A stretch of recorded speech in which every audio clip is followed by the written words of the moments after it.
Hey man, you want to know how to easily integrate classic analog gear into a modern digital workflow? Well, let me show you something.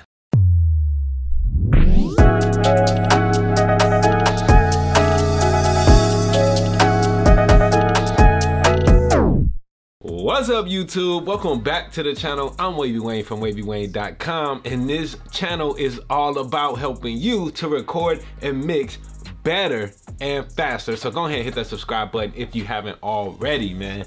Today, I got a quick little video, man, that's gonna basically express to y'all one of the best pieces of gear that I've purchased in the last year from my studio, and that's the Flock Audio Patch.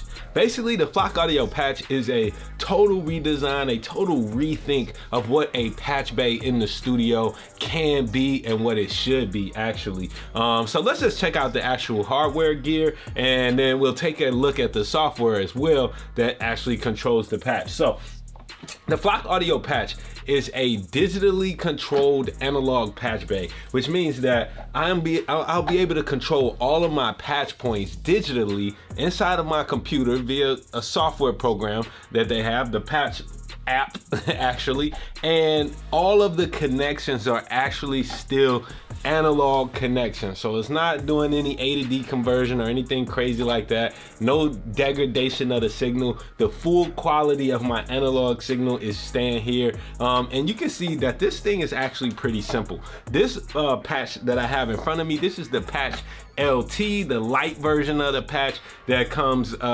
with 16 inputs and 16 output patch points. That's 32 total patch points. The full version of the patch, or the other version, because now there's an even bigger one, but the other version of the patch that I have is just called the patch. And that patch has actually 64 total patch points, all right?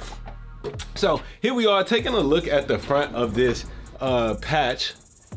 You can see that here's our power switch for on and off. Simple as that. You can power it on and off. It has a little blue indicator light that'll let you know if it's actually connected to the patch software itself. And then it has these front input and outputs that'll actually allow you to put new gear into your routing without having to go behind and pull out the cables and move stuff. So if you just wanted to test out some different gear real quick, you can do that via these front patch points.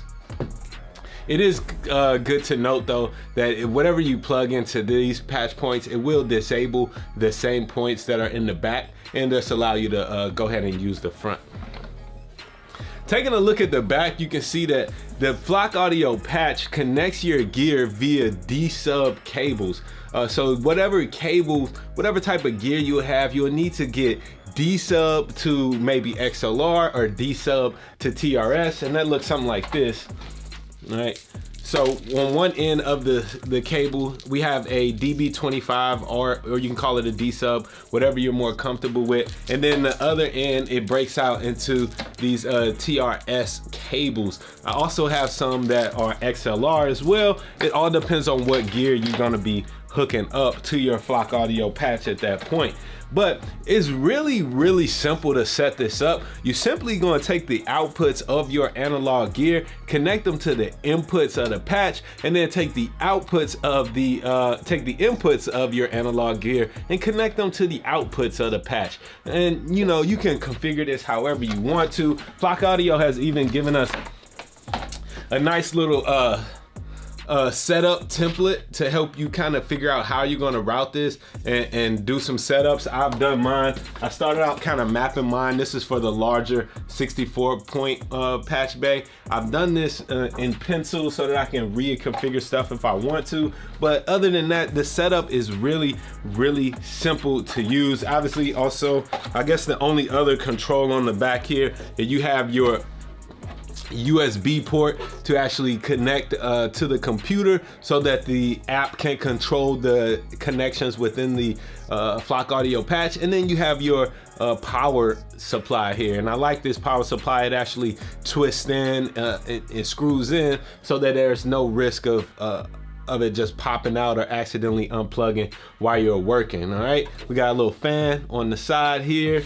and yeah, a little vent on this side. So that is the Flock Audio Patch LT. The Flock Audio Patch is pretty much the exact same thing, except it has more patch points. So depending on how many patch points you need for your studio, you may need to get a patch, maybe the Patch LT, or maybe the even bigger one, or maybe just grab a few of them, because they actually can work together pretty easily as well. So after you get your patch out the box, you probably just want to go ahead and go over to the Flock Audio website and download the Patch app, and I'll show y'all real quick how easy it is to set up and configure different patches and routings inside the Patch app real quick. So Darren, the CEO of Flock Audio, and his team, they've created some really awesome diagrams to help you with configuring and setting up your Flock Audio Patch, no matter how you may be using it. So you know, you can check out their website, flockaudio.com. If you go over to the downloads page, you will find all of these setup diagrams that make it super easy to just get started configuring your patch. Once you have everything plugged up, let's just go ahead and take a look at the Patch app. So here's the Flock Audio Patch app, and man, this thing just couldn't be easier to use. Just to show you how easy this is, let's just say I wanted to start a recording session, okay? Maybe I plugged my microphone into the front input. So the front input on my Flock Audio Patch is input 31 and 32. So I could just go right to input 31, even though it's not assigned right now. If I plug a microphone in there, I could drag and drop it right there. If that microphone needs phantom power, I could easily hit the 48 volts button here. That will phantom power up my microphone. Then I can just go ahead and start to choose from this list over here, and I'll show you how to configure this real quickly in a second. But let's say wherever my preamp that I want to use, maybe Shadow Hills, and there's even a dope little search feature up here if I didn't want to have to scroll down. All right, cool, there's my Shadow Hills preamp. I could drop that right there. So now the mic is going into the Shadow Hills. Maybe then we want to compress it. Let's go LA2A. All right, cool. And then let's go to the distressor. Man, oh man, this is just how easy. I'm literally routing my signal right now through this analog gear. And then let's say I want to go into my interface, and we're just going to go into the X6. All right, so here's my X6 inputs, cool, into X6 channel 4, and there we have it. I've just routed a microphone from being plugged up through a preamp, a compressor to another compressor, and then into my interface, and I'm ready to record. The dope thing is that you can actually save these different routings very easily. I could just go right up to save, and then just hit, you know, whatever, Wavy vocal, you know, and when I save that, I can easily go up and recall it from this list. So I could just go through and choose from all these different types of routings that I want and that I may have saved. Like for example, I have different settings for my mixes that I've saved.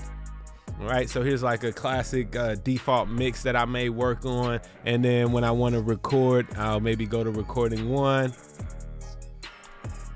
All right, bypass whatever little things are popping up, and then go ahead and record. So it's just so easy. You can save a different routing for every single session that you do, for every mix that you do, every recording session. If you're doing something unique, you can save that, and within a couple of clicks, everything can be recalled. So I really love that feature about the Flock Audio Patch. There's no need to write down all the patches that you're working on and stuff like that. So let's take a look at this hardware setup side real quick, because that's probably the next thing that you'll need to know to get started. So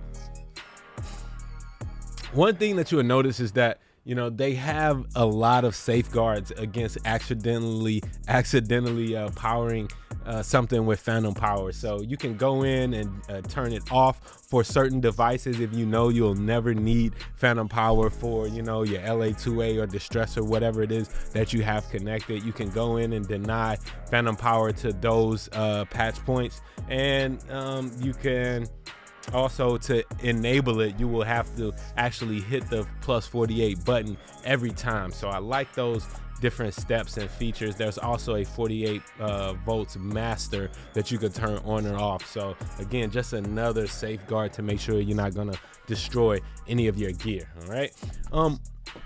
And then simply put, man, you go in and you label the inputs and outputs based on what they are connected to in your studio. So the inputs, my inputs 1 through 16 currently are assigned to my Apollo X16 interface. So I'm taking the outputs of those and they're going into the Flock Audio patch. So they're showing up as inputs here, but they're the outputs of the Apollo X16. All right, and then I can route those wherever I want to just by dragging and dropping stuff around. They also have these little locks. Those are useful for if the input is the same as the output. If it's using the same piece of gear, for example, on patch point on gear number 27, the rack number 27 here, I'm using my distressor compressor, and the input for the distressor is locked to the output for the distressor, which basically means that anytime I drag this distressor 1 into a path, the signal will automatically go in and then go out all within that same path. So I don't have to worry about going, you know, like if I was on a Patchbay, I would need to connect the cable in and then take another cable and go out and to get back in line. Well, here, you know, if you just hit the lock button, it knows that you want to, if you putting signal into this piece of gear, that you're gonna want to immediately return the signal out of that gear. And so pretty easily for a gear that the signal that is as a piece of gear that you want the input locked to the output, then you just hit this little lock button, and then anytime the signal runs through it, it'll automatically give you the output as well. Super easy. You can just double click or click on one of these paths to reassign them, rename them, whatever you want to. Just make sure that you hit save hardware if you make any changes, and then that's really it, man. Like, routing is so simple. You can even just right click on a path point and scroll through your list this way, so you don't have to scroll through this list of gear onto the side of your inputs and outputs in your studio. And man, it just couldn't be easier. All right, y'all, so that has been a quick overview and a look at how I like to use the Flock Audio patch in my studio for helping me route through my analog gear using a digital workflow. So I feel like I'm still in the box a lot because I'm doing pretty much all of the changing and routing in the box, but I'm getting that analog flavor at the same time. So it's really the best of two incredible worlds to work in. I'm Wavy Wayne from Wayne.wav. If you like this video, make sure you leave a thumbs up and subscribe to the channel. If you got more questions about the Flock Audio patch or any other gear that I got in the studio, go ahead, drop down in the comments and let me know, and we'll talk about it on a future video. Be dope.